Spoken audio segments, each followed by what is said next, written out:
does the landscaping affect the value of your investment property?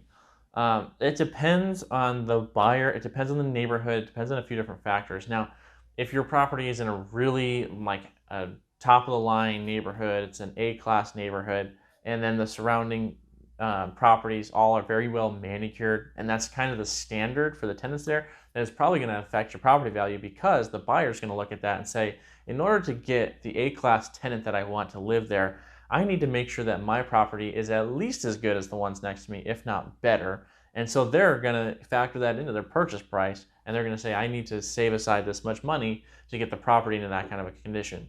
Now, if you're buying properties that are older and the neighborhood is less manicured, maybe there's a lot of just dry patches or dirt yards or something like that, then it's probably not as big of a deal because the buyer is going to, again, compare to the rest of the neighborhood and see how much work they need to do to their property to get it at least up to par and usually to beat par. So depending on the standard of the neighborhood, that's really what you should gauge your property when you try to value that.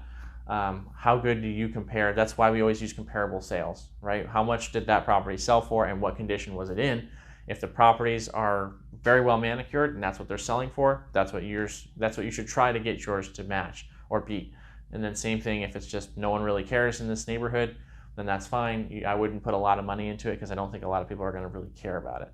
So that's how you would evaluate how much value that landscaping is going to bring to your property.